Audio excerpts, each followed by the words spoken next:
So I would like to talk to you on the subject, how to be a real success. You see, if I could walk into your life right now, if we were just able to be together, and if I ask each one of you if you wanted to be successful, every one of you, you'd raise your hands and say, yeah, John, I want to be successful. But if I stop for a moment and ask you to define success, here's what I know. If we have a group of 100 people and ask that question, there would be at least 20, 25 different definitions of success.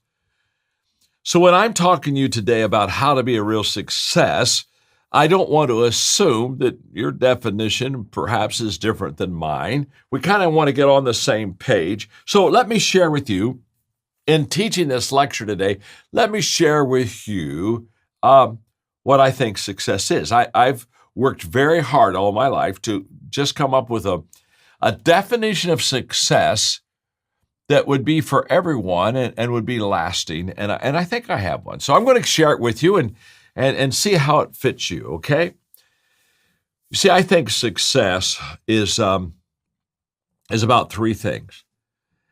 And I'm going to talk to you about those three things as a foundation for then the four things that you need to do to be a real success. I think, first of all, success is knowing my purpose in life. I think it begins right there. It's been said there are two great days in a leader's life, the day they were born and then the day they discovered why. Well, all of us had a day of birth, no doubt about that. But not all of us have had a day where we discovered our why. Why are we here on earth? And so people come to me all the time and they say, John, help me out. Help me discover my purpose in life. And I've really worked hard at doing that. And let's see if I can help you. I hope I can. That certainly is my goal for sure. I think to have a purpose path, there are two things that you have to consider. First of all, what is your passion? So whenever I put people on a purpose path, I say as you start taking this journey, look at yourself and ask yourself, what am I passionate about? Because passion is the great energizer. Passion energizes us. And whenever I see someone that is passionate, I know they're full of energy. I've never met a passionate person that lacked energy, just like I've never known a person who lacked passion that had energy. Passion and energy go together. When you have passion, you have energy. We hear often people talk about the fact, they're a high energy person, or they're a low energy person. And whenever they say that, I say, well, that's true. But another way to put it is they're a high passionate person, which gives them energy, or they're a low passionate person, which causes them to lack energy. So when I send you down this passion path to discover your purpose, I want to be real honest with you. It's not 100% accurate. It's about 70% accurate. And the reason I say that is because I know people that are very passionate about something, but they're not good at it, okay? When I was a kid, I was passionate about basketball, and I played basketball in high school, and I played basketball in college, but guess what? I wasn't going to play basketball in the NBA. I was passionate, full of passion, but that I wasn't skilled enough. I didn't have a strength to get to that level. In fact, when I hear people talk about follow your passion in life, I say, I want you to follow your passion in life, but I want you to understand that if it's not in an area of your strength, it's really not your purpose, and you won't excel in it. In fact, I tell people, if you're passionate about something that you're not really good at, make it a hobby, not a career. I think that's good advice. I think there are things that I'm passionate about. I'm passionate about golf, but I'm never going to be on the PGA Tour. But I still like to play golf. It's not a career for me. It's not a make or break, life or death. I don't have to play good golf to make money. In fact, when I play golf with guys and they kind of are upset with themselves and complaining, I look at them, I say, well, is this your livelihood? Well, of course not. It's not my life. Well, then relax, take a pill, okay? It's not going to make much of a difference. But passion is a wonderful thing because if you can do what you love, it has an energizing, sustaining part of it that allows us to carry on when others quit or give up. I can remember doing a conference, and it was a very successful conference, a couple thousand people there. I was teaching leadership all day. And it was toward the end of the day, I was in my last book signing session. And a young man came up to me and he said, oh, I've loved what you're doing today.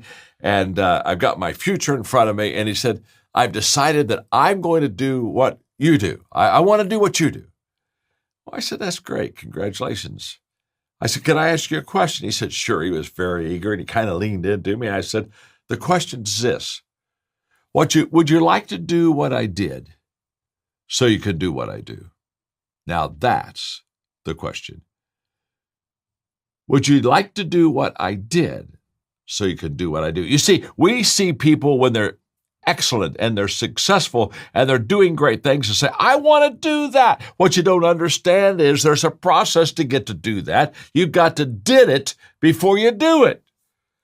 And there's a whole bunch of people, they want to skip the did in life. They don't want to did it, they want to do it. And can I tell you something? If you if you didn't did it, you won't do it. In fact, if you don't did it, you're in deep doo-doo, okay? Don't go into do without did. And passion gets you into the did successfully and keeps you going. And so people that did what I did to do what I do, they did it because they were passionate about it and it kept them in the game. That's an absolute fact. So when people say I'm discovering and looking for my purpose, I say, well, what are you passionate about?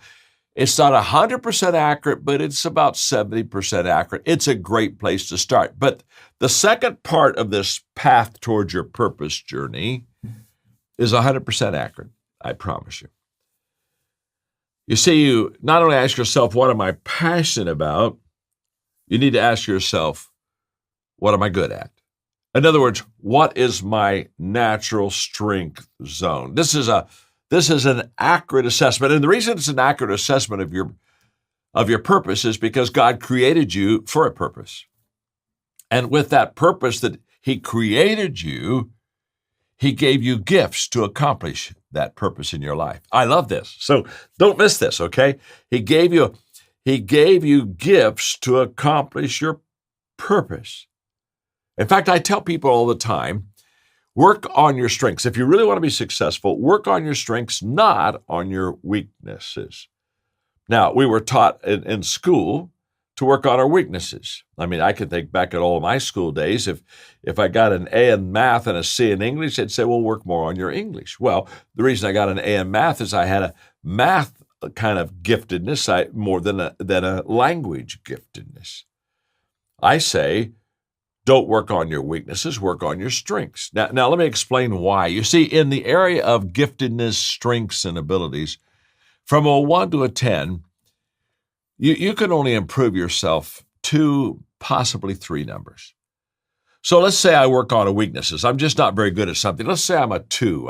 That's not very good out of a 10. So I said, well, I've got to get that. I've got to raise my number. So I work really hard. And let's say I'm really good at raising my weak area. And I go from a 2 to 3 to a 4. Maybe, not for sure, but maybe I even get to a 5. Now, guess what I've accomplished? I've accomplished average. 5 out of 10 isn't going to get me anywhere special at all. Average is average. And if you work on your weaknesses at best, when you finish, even if you excel, you're just average, and people don't pay for average. I don't pay for average. You don't pay for average. When you're hungry, you don't look at your friend and say, let's go to an average restaurant. Oh, come on. Are you kidding me? There's nothing appealing about average. I mean, except probably you can get a table in an average restaurant because nobody else is there. But you don't go to that average restaurant and ask the host or the hostess to, to seat you at an average table. Say, I don't want your best table, the one by the window overlooks the water. Give me an average table, and then send me an average waiter. When the average waiter comes to the average table at an average restaurant, you don't say, now, what's average here? And she said, well, I wanted to give you what, our specials? No, I don't want specials. What is there something very few people ever order? Come on. Now, that average restaurant that gave you the average table, that gave you the average waiter or waitress who now is giving you the average food. And by the way, when you're done with that average experience, you don't leave all excited and pumped and, oh my gosh, that's amazing. We got to come back to average again. No. The reason you have to discover your strengths and work on them is, let's say, for example, that I'm above average. I'm already a 6. Okay. Work on that 6. Here's what happens.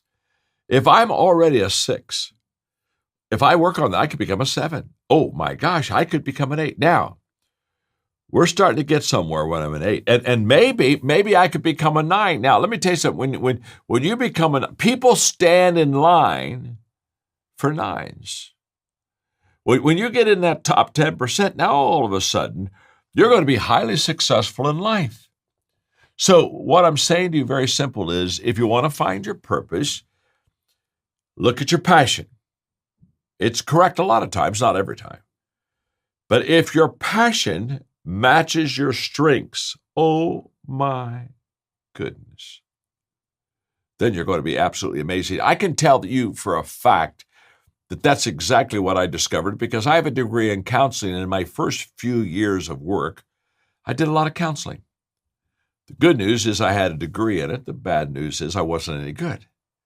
Counseling wore me out. People's problems just kind of caused me to get real exhausted. And because I don't have great gifts of mercy, when they would come in and share with me the problem, I would say, oh my gosh, I can help you fix that. And here's 1, 2, 3. I'd write on the paper and tear off the paper and say, here, go be healed, And then I'd find out the next month they'd come back for another counseling session. I thought, oh my gosh, I thought I fixed them. I guess I didn't fix them. Here we go again. I was a terrible counselor. I'm not even sure when people finished with me in their counseling session that I helped them at all. In fact, I have a feeling they probably left my place and went to find another counselor that could help them. I wasn't any good at it. One day, I discovered that I was good at equipping. Now, equipping is opposite of counseling. Counseling is when I spend time with you and we're working on one of your weaknesses. Equipping is when we spend time together and I work on one of your strengths. I found I was really good at helping people with their strengths. I was really bad at helping people with their weaknesses. So I stopped counseling.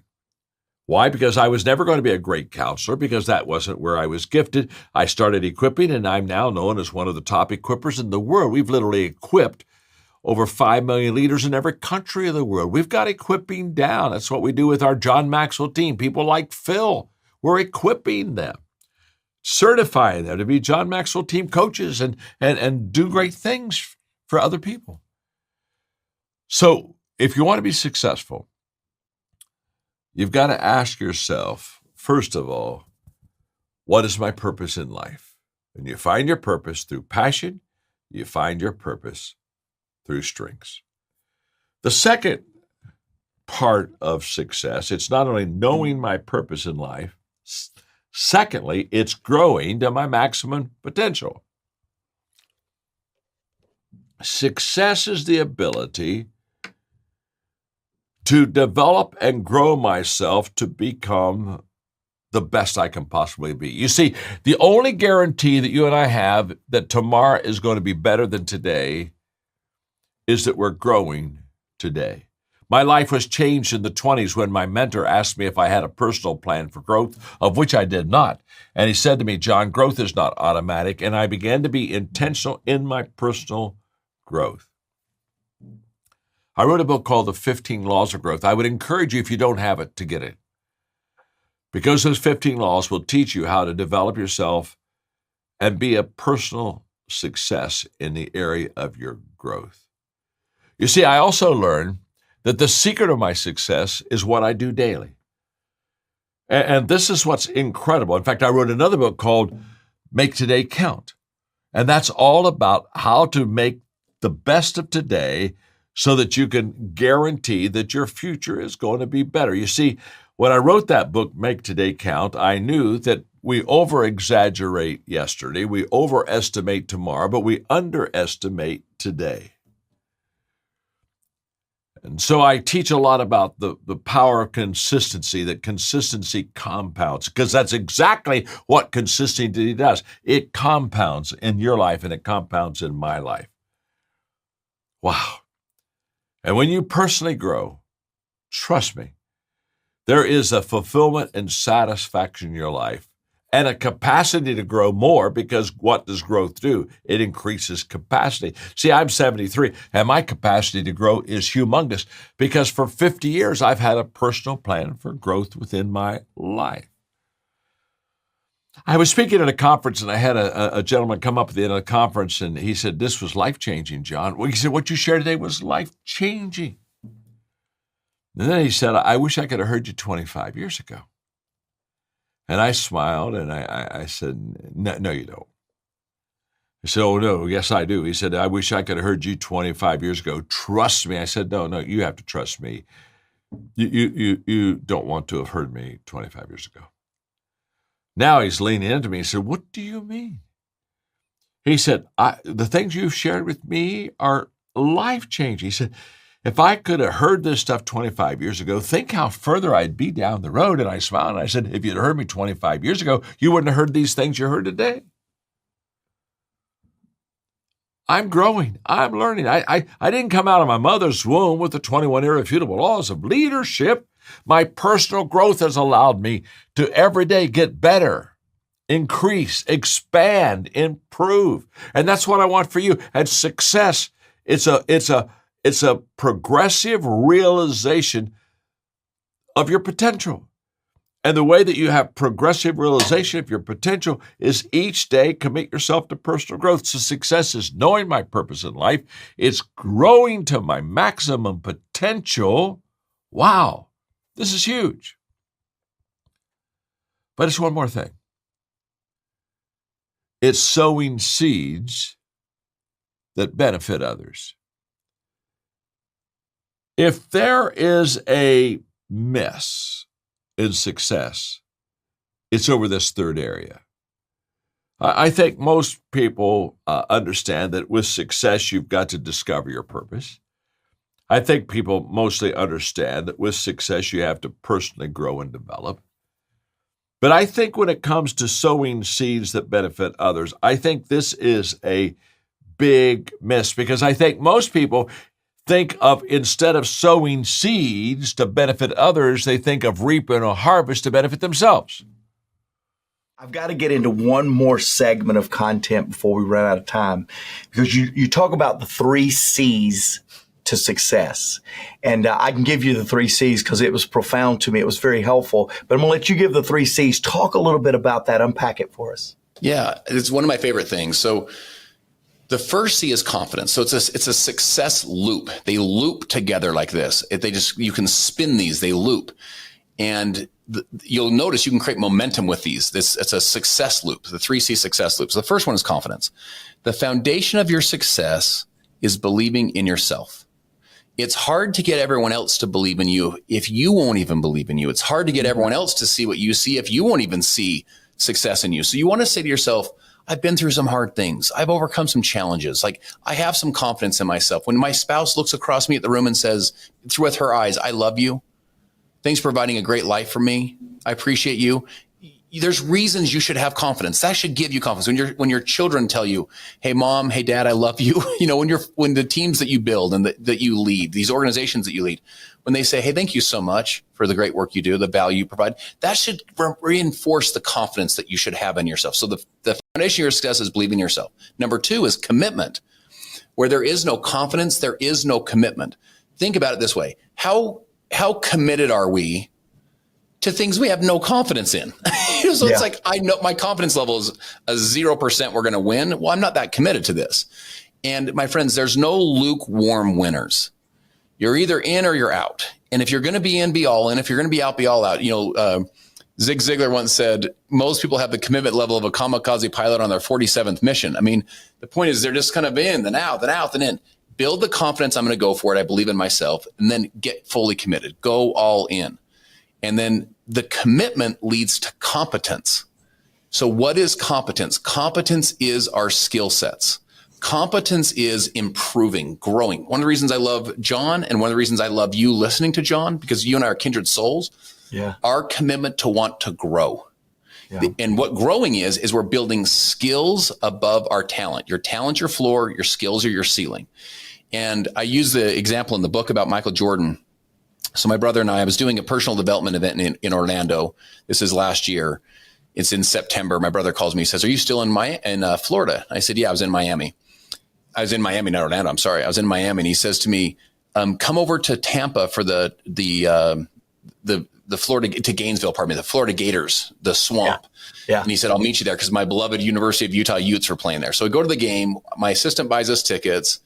And she gets us literally front row, 50-yard line on the Gator side, right on the Florida side. So they call it the Swamp, and this place is an iconic, place. So one of the things that hit me though, as I'm there enjoying the game, is the Florida team, and I'm talking trainers, coaches, players. They all have the Jumpman logo, the Michael Jordan Jumpman logo. So on their shoulder pads, on their pants, on their towels, on their shoes. And their shoes are cleats. And I just thought to myself, how interesting is this? Jordan played basketball, not football. Jordan was known for his professional prowess, not college prowess necessarily. Jordan played 30 years ago. Here's all these kids, and it's cool to wear the Jumpman logo. And I thought, why? It's because Jordan is the GOAT. What made him the GOAT, the greatest of all time? That he built skill above the talent. He was very talented. He could jump. He was quick. He could run, the whole thing. But he didn't rely on talent. He built the skills. He's one of the most fundamentally sound players ever. He was all defense and all offense. He built all these new skills above the talent. As leaders, we have to do the same thing. It's one of the reasons I loved what John teaches. John provides, John Maxwell coaching and so on. Why? Because it builds new skills. So we don't just have to rely on our baseline talent. Now, what happens when our competency increases? Well, man, the more competent we become, the more confident we become. The more confident we become, more committed we become. More committed we become, more competent, and we just starts to spin the loop. So let me ask one last question before I'll throw it back to you, Mark, on this one. What do you do if today you're not feeling a lot of confidence? Like you're like, hey, that all makes sense to me, but I'm having a hard time believing in myself right now. Okay. It's still a C word. I'll give you kind of a bonus C word, and it's courage. My friends, lean into your courage. Your courage precedes confidence. Courage is taking the step when you don't have a lot of confidence, you know what to do. Courage is starting the business when you're not totally confident that it's going to pan out. Courage is saying, I'm sorry or I love you when you're not sure how this one's going to work, right? That's courage. Your courage precedes the confidence. You lean into courage, and that will build to where you can get into the success loop of my confidence builds my commitment, which leads to my competence, which leads to more confidence, and you start to spin it. But today, your home needs more courage. Your business needs more courage. Your team needs a leader with courage. Our country needs more people to have courage. So lean today into your courage if you don't yet feel that strength in your confidence. Well, in the 1980s, I just saw a lot of leaders kind of messing their lives up, and yet they were very successful. And so I did a little time out and asked myself, what am I chasing? There's nothing worse than climbing the ladder of success, and when you get to the top, finding out that it's leaning up against the wrong building. And I know a lot of people that they haven't built their life out of values. And they one day wake up and say, I'm at the top. That's the good news. The bad news, I'm leaning against the wrong building. I'm not where I wanted to go. So in my life, in the process of all of this in the area of values, Pat, you asked me something. I'm so sorry. What was the question? The definition. Success. So when in my life.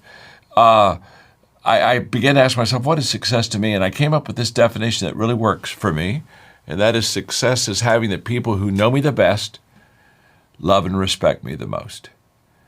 I think that's success. Because, I write books, but I could fake it out there, I guess. I speak on platforms to a lot of people. I guess I could fake it there. But you can't fake it at home. You can't fake it with your children. You can't fake it with the people who really know you. And when the people who know you the best love and respect you the most, I think that's a major statement upon who you are, what your character is, and you can go bank on that kind of a person. So that became my definition of success, still is. So for what is it, maybe, almost 40 years, that's just kind of how I mean, success certainly I don't think is writing a lot of books or selling. I mean, I think we go after, the what we would call recognition of success, and don't understand that the core of success again is I think based on values and who you are as a person. I think that's more important than anything else. So the question is, not only do I grow, but what do I grow in? And what I grow in is what I call the big picture. I think there are 4 things that allow people to be successful. And I think these 4 things you've got to be good at. You've got to be good at relationships. In other words, you've got to connect with people. People won't go along with you if they can't get along with you. You just got to be good with relationships. You've got to be good with equipping people. You've got to know how to train and develop people, because you can't compound anything in your life unless you get somebody else to do it with you. So all compounding is in training and equipping. You've got to be good in attitude, because attitude, if it's good, will let you overcome adversity, which everyone has, and if it's bad, it'll let adversity overcome you. And you got to be good in leadership. You got to be able to influence more people. Now, I think those 4 things you just got to be good at, regardless of what your profession is, what your calling is, what your career is. You better be good with relationships, you better be good with equipping, you better be good with attitude, and you better be good with leadership. At age 25, I decided those were the 4 keys to continual success in a person's life. And then, when I started writing books, I said I'll write about those 4 things all the time. If it's a John Maxwell book, it's in those areas right there, because that's the key to people's success. What keeps people buying my books is I'm constantly writing about something that will make them better. And it works for them. Now, you take those 4 things, plus take your giftedness or your strengths. You ought to grow in that area. Whatever you're gifted in. For example, I'm gifted in communication, so I read a lot of books on communication. So whatever your strength is, you want to, but your growth has to be focused on those 4 or 5 things in your life. Now, it doesn't mean you can't grow in any other thing. It just means your greatest return for growth will be if you stay in those sweet spots. And then you need to measure your growth, because what gets measured gets done. And so every year at the end of the year, I ask myself, how well did I do in this area? Am I getting better? Am I growing? Am I developing myself? How can I measure that? And then how can I apply what I'm learning? Because the moment that I learn something, the question I have is, how can I now apply that to my life, and how can I pass it on to the people that are on my team? That's how a leader thinks. How do I apply it to me? How do I pass it on to my people? That's why I'm so excited about you being here, because you all represent hundreds of thousands and hundreds of thousands of people. And everything that you're learning, you're saying, okay, here's how I apply this to me. This is how I work in my life. How do I apply it to the people on my team? And that's what we're here to help you do. We're here to help resource you to not only learn these principles yourself, but to learn it for your people. And then after I do all of that, I become intentional in the following things. Number 1 is I make growth my number 1 priority in my life. A day without growing is unacceptable to me. So I'm conscious of my need 24/7 to grow. And I'm constantly doing it. Number 2, I look for growth opportunities in every situation. I not only make it my number one priority, But I ask myself, okay, what kind of growth opportunities are around me? Have I taken advantage of growth opportunities? Growth conversations. Number 3, I ask questions that will help me grow. Growth doesn't come looking for me. I have got to be proactive. So I ask questions all the time about growth. And I'm asking, if I'm with you, I'm going to ask you, what are you reading? Who are you talking to? What experiences has caused you to grow? I'm just asking you questions all the time. I'll drive you crazy with questions. The last time Jim Collins and I got together, we were speaking at the same convention out in Las Vegas. We were having lunch, and he sat down, and I sat down, and I kid you not. We sat down, and we looked at each other, and we both pulled out our card. It was like quick draw McGraw here. And we just leaned forward because we knew. We had an hour and 15 minutes. We were going to cut all the other stuff out. He had questions asked me, I had questions asked him, and I threw out the first question. He said, that's not fair. He said, I have questions. I said, but I was first. So I get the first question. And we went back and forth, question. Why did we do that? Because Jim Collins and I know something. The only growing we're going to do isn't talking about where we've been, what we've done, who we know. Are you not tired of all that stuff? The only growing we're going to do is asking questions to the other person and learning from that person. Everything I've learned has become a result of a question, not a result of an answer. So you got to constantly have this curious mind to ask questions. So I ask questions that will help me grow. I file what I learn every day. Every day I take what I'm learning and I file it in my iPhone. I put categories on it and I put it in there, what I'm learning and how I'm growing. And I make sure as soon as I learn something from you, I put it in my iPhone immediately. Because the number one time waster is looking for things that are lost. And you know why you lost them? You didn't have a place to put them in the first place. So my systems give me the place to put things so I don't lose them, so that I can go back to them and I can learn from them and I can grow from it. And then I pass on to others every day. I pass on to others what I'm learning. I can hardly wait to tell somebody else, because every time I pass on to others what I've just learned, it reinforces the learning in me. And it allows me to kind of put that just a little stronger in my life, that impression just a little bit deeper in my life. Okay, I'm going to wrap this up by, I love this. Some parents of a little girl named Elizabeth Dodd, who was age 9. Her parents would listen to my teachings. They had video programs, and they were always listening, reading my books. And so their 9-year-old daughter was just kind of hanging with them and picking up this stuff.